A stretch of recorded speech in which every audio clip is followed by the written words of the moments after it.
Good morning, everyone. Morning. Let me introduce myself. My name is Galan Firzatullah.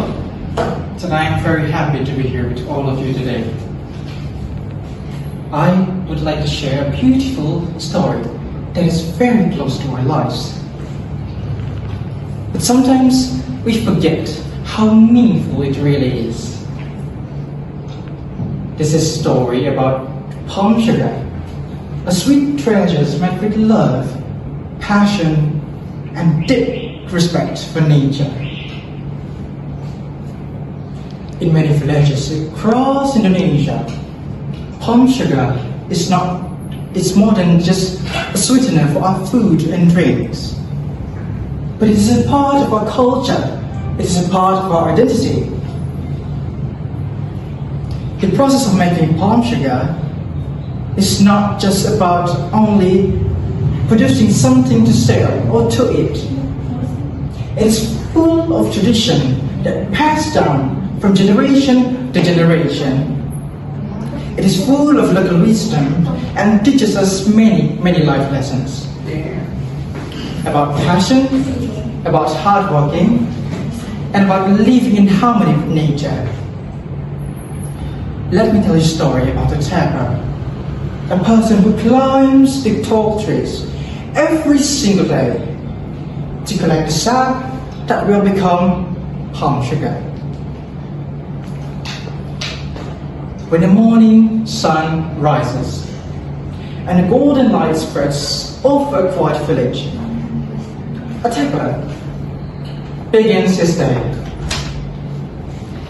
He prepares himself his tools, the long ladle to hold the sap, and the shorter version, katun, and the coil of cigar to help him climb the trees. Now, his steps are light, but his mission is heavy.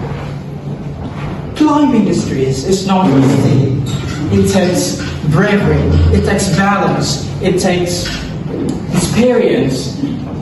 And as he climbs higher, it feels as though its nature itself holds its breath, watching his careful movement. When he reaches the top, he gently slices the langari flower, starting the process of markers.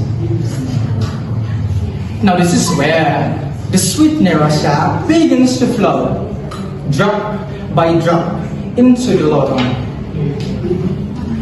Now, this is not a job that can be rushed. It takes love and passion.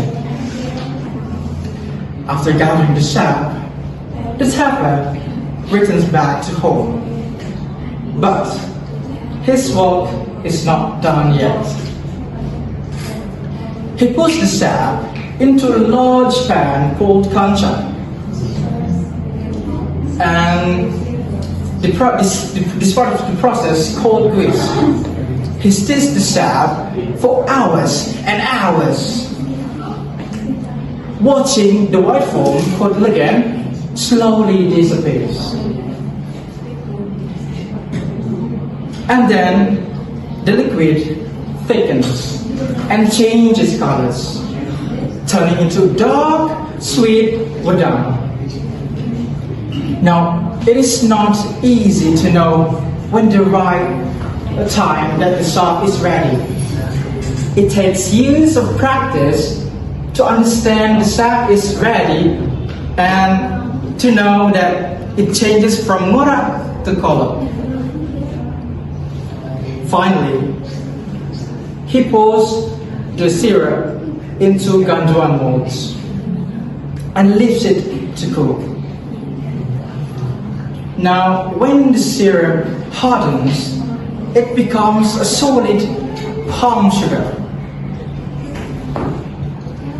What makes it truly special is not just the taste of it. It is the skill, it is the bravery, it is the experience of the tapper that collected the sap with great care. It is the story behind it and the deep connection with nature. Now, for me, this is not just a story about making sugar. It is a story full of appreciation to our ancestors and respect for our local that has a great value. Thank you so much for listening to my story. I hope all of you has a beautiful day. Goodbye.